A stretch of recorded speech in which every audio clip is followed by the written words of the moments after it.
there's two ways to see the world.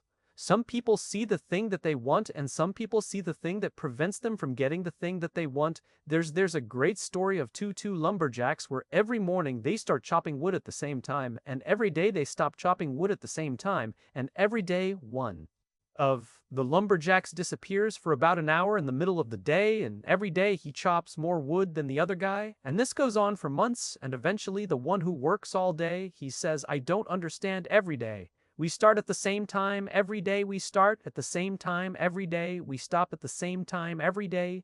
You disappear for about an hour in the middle of the day, and every day you chop more wood than me. Where do you go for that hour?" And the other lumberjack looks up and goes, "Oh, go home and sharpen my axe." You know that if you take an infinite mindset, it's not about how much you can get done each day.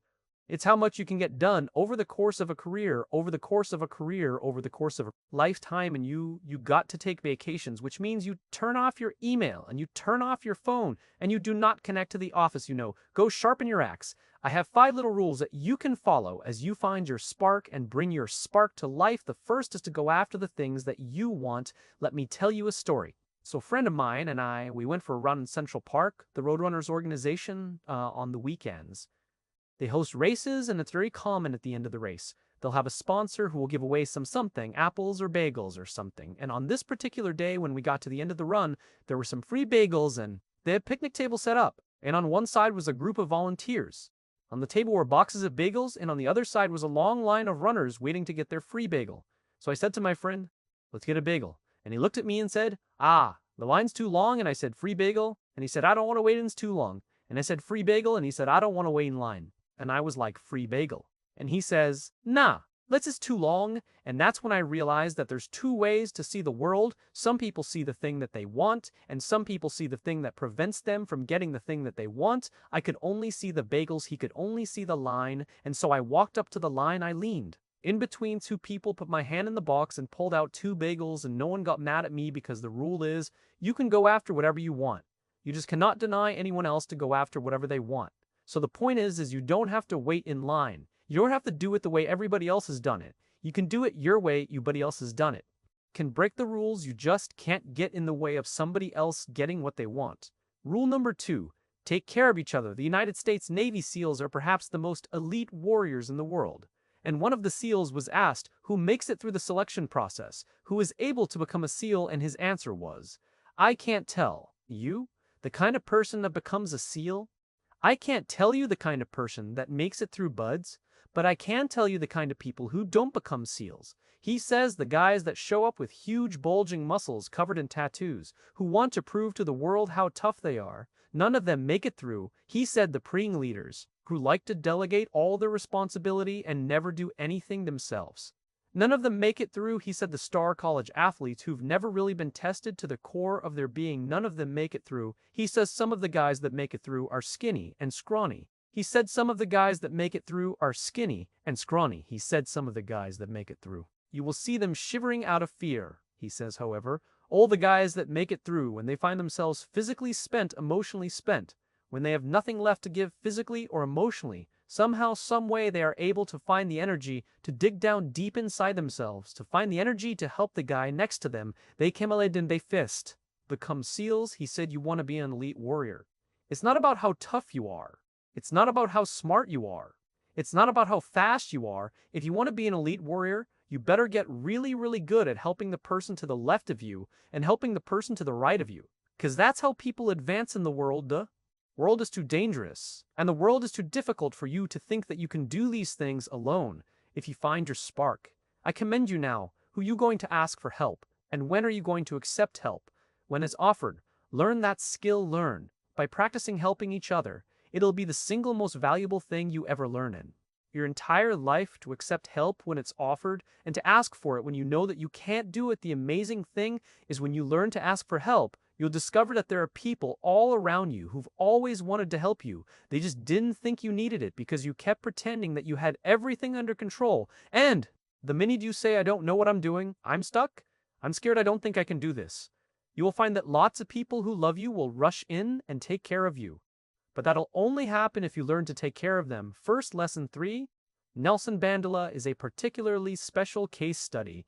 in the leadership world because he is universally regarded as a great leader. You can take other personalities, and depending on the nation you go to, we have different opinions about other personalities, but Nelson Mandela across the world is universally regarded as a great leader. He was actually the son of a tribal chief, and he was asked one day, how did you learn to be a great leader? And he was actually the son of a tribal chief. And he was asked one day, how did you learn to be a great leader? And he responded that he would go with his father to tribal meetings, and he remembers two things when his father would meet with other elders.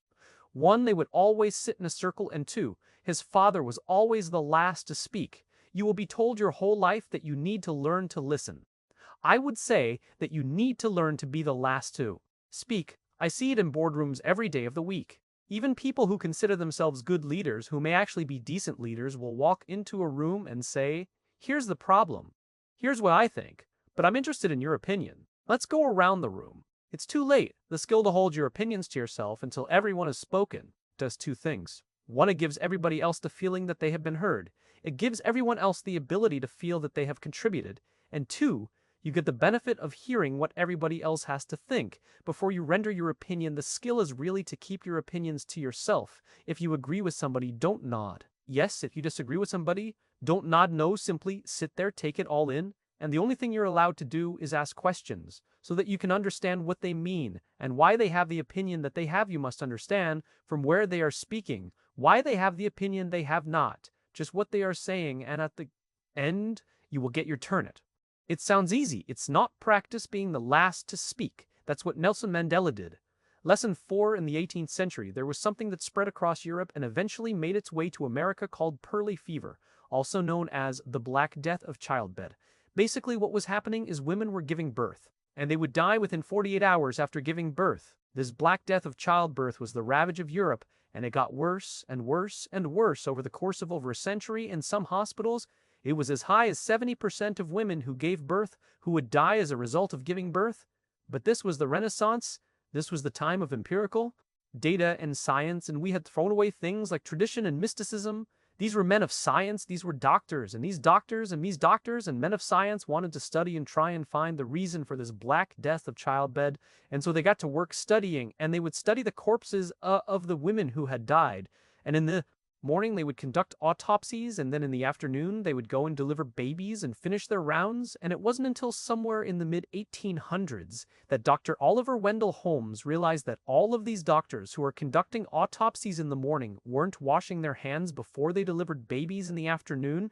And he pointed it out and said, guys, you're the problem. And they ignored him and called him crazy for 30 years until finally somebody realized that if they simply washed their hands, it would go away. And that's exactly what happened when they started sterilizing their instruments and washing their hands. The Black Death of childbed disappeared. Lesson here is sometimes you're the problem, and my point is take accountability for your actions. You can take all the credit in the world for the things that you do right as long as you also take responsibility for the things you do wrong. It must be a balanced equation. You don't get it one way and not the other. You get to take credit when you also take accountability. I'll tell you a true story. A few months ago, I stayed at the Four Seasons in Las Vegas. It is a wonderful hotel, and the reason it's a wonderful hotel is not because of the fancy beds. Any hotel can go and buy a fancy bed. The reason it's a wonderful hotel is because of the people who work there. If you walk past somebody at the 4C and they say hello to you, you get the feeling that they actually wanted to say hello to you. It's not that somebody told them that you have to say hello to all the customers. Say hello to all the guests, right? You actually feel that they care now in their lobby. They have a coffee stand, and one afternoon I went to buy a cup of coffee, and there was a barista by the name of Noah who was serving me. Noah was fantastic. He was friendly and fun, and he was engaging with me, and I had so much fun buying a cup of coffee. I actually think I gave 100% tip right. He was wonderful, so as is my nature. I asked Noah, do you like your job? And without skipping a beat, Noah says, I love my job. And so I followed up. I said, what is it that the Four Seasons is doing that would make you say to me, I love my job? And without skipping a beat, Noah said, throughout the day, managers will walk past me and ask me how I'm doing, if there's anything that I need to do my job better. He said, not just my manager. And then he said something magical. He says, I also work at Caesar's Palace, and Caesar at Caesar's Palace. The managers are trying to make sure we're doing everything right. They catch us when we do things wrong. He says, when I go to work there, I like to keep my head under the radar and just get through the day so I can get my paycheck. He says here at the Four Seasons, I feel I can be myself. So we, in leadership, are always criticizing the people. We're always saying we got to get the right people on the bus. I've got to fill my team. I got to get the right people. But the reality is, it's not the people, it's the leadership. If we create the right environment, we will get people like Noah at the Four Seasons. If we create the wrong environment, we will get people like Noah at Caesar's Palace. Number 5, my favorite one of all, true story. There was a former Undersecretary of Defense who invited to give us speech at a large conference, about 1,000 people, and he was standing on the stage with his cup of coffee in a styrofoam cup, and he took a sip of his coffee and he smiled. And he looked down at the coffee, and then he went off script, and he said, you know, last year I spoke at this exact same conference. Last year, I was still the undersecretary. And when I spoke here last year, they flew me here business class. And when I arrived at the airport, there was somebody waiting for me to take me to my hotel. And they took me to my hotel, and they had already checked me in, and they just took me up to my room. And the next morning, I came downstairs, and there was someone waiting in the lobby to greet me. And they drove me to this here same venue and handed me a cup of coffee in a beautiful ceramic cup. He says, I'm no longer the undersecretary. I flew here, coach. I took a taxi to my hotel and I checked myself in when I came down the lobby this morning. I took another taxi to this venue. I came in the front door and found my way backstage, and when I asked someone, do you have any coffee? He pointed to the coffee machine in the corner, and I poured myself a cup of coffee into this here styrofoam cup. He says the lesson is, the ceramic cup was never meant for me. It was meant for the position I held. I deserve a styrofoam cup. Remember this: as you gain fame, as you gain fortune, as you gain position and seniority, people will treat you better. They will hold doors open for you. They will get you a cup of tea and coffee without you even asking. They will call you sir and ma'am. And they will give you stuff. None of that stuff is meant for you. That stuff is meant for the position you hold. It is meant for the level that you have achieved of leader or success or whatever you want to call it. But you will always deserve a styrofoam cup. Remember that. Remember that lesson of humility and gratitude. You can accept all the free stuff. You can accept all the perks. Absolutely, you can enjoy them. But just be grateful for them and know that they're not for you. We're asking our youngest generation to work and succeed and find themselves and build their confidence and overcome their addiction to technology and build strong relationships at work. We're asking to do this, and these are the environments we've created. We keep saying to them, you're the future leaders. We're the leaders now, we're in control. What are we doing? This is what empathy means. It means if there's an entire generation struggling, maybe it's not them. It's like, the only thing that the common factor in all my failed relationships, me same thing, we just can't get the right performance out of our people. Maybe it's you, right? It's not a generation. It's not them. They're not difficult or hard to understand. They're human beings like the rest of us, trying to find their way, trying to work in a place where they feel that someone cares about them as a human being by the way. That's what we all want, in other words. It's not even generational. It's all of us. This is the practice of empathy, that if we're struggling to communicate to someone, if it's struggling to help someone be at their natural best. I'm tired of people saying to me, how do I get the best out of my people? Really, that's what you want. They're like a towel. You just wring them. How can I get the most out of them? No, how do I help my people be at their natural best? Right? We're not asking these questions. We're not practicing empathy. We have to start by practicing empathy and relate to what they may be going through, and it will profoundly change the decisions we make. It will profoundly change the way we see the world. We're growing up in a Facebook, Instagram world. In other words, we're good at putting filters on things. We're good at showing people that life is amazing even though I'm depressed, right? And so everybody sounds tough, and everybody sounds like they got it all figured out. And the reality is, there's very little toughness, and most people don't have it figured out. And so when the more senior people say, well, what should we do? They sound like this is what you got to do. And they have no clue. So you have an entire generation growing up with lower self-esteem than previous generations. Right, we know that engagement with social media and our cell phones releases a chemical called dopamine. That's why when you get a text feels good, right? It's why we count the likes. It's why we go back 10 times to see if it's going far. My Instagram is growing slower. Did I do something wrong? Do they not like me anymore? Right? The trauma for young kids to be unfriended. Right? Dopamine is the exact same chemical that makes us feel good when we smoke, when we drink, and when we gamble. In other words, it's highly, highly addictive. That's basically what happened. You have an entire generation that has access to an addictive numbing chemical called dopamine to social media and cell phones as they're going through the high stress of adolescence. Why is this important? What's happening is, because we're allowing unfettered access to these dopamine-producing devices and media, basically it's becoming hardwired. And what we're seeing is as they grow older, too many kids don't know how to form deep, meaningful relationships. Their words, not mine. They will admit that many of their friendships are superficial. They will admit that their friends, they don't count on their friends. They don't rely on their friends. They have fun with their friends, but they also know that their friends will cancel on them. If something better comes along, deep meaning for relationships is not there because they never practice the skill set, and worse, they don't have the coping mechanisms to deal with stress. So when significant stress starts to show up in their lives, they're not turning to a person, they're turning to a device. They're turning to social media. They're turning to these things which offer temporary relief.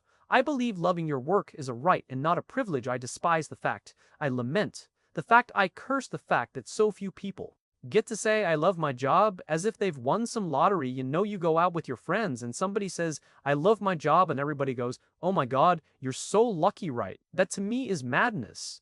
Everybody, the vast majority, should get to wake up and say, I love my job. It is a right. It is a God-given right that we should love where we work, and we should demand it. We should demand that our leaders provide an environment in which we want to come, where we want to care about each other, where we feel safe to express our vulnerabilities and our fears and our concerns, that we're open to correction and discipline and feedback, that we're not defensive because we know that it's being given to help us improve and grow, and we want to improve and grow, and in turn we will help others improve and grow, because when we feel safe, when we feel that our leaders care more about us than a number, they care more about our lives and our confidence and our joy and our skill set more than some short-term gain, that they care more about our priorities than the priorities of some disinterested external constituency, then we will respond in kind, and we will offer our blood and our sweat and our tears, and we will make sacrifices of all kinds to see that our leader's vision is advanced and that this company continues to thrive, not for them, for ourselves. It becomes deeply personal and becomes something we love contributing to. I talk about it all the time. Working hard for something we don't care about is called stress. Working hard for something we love is called passion.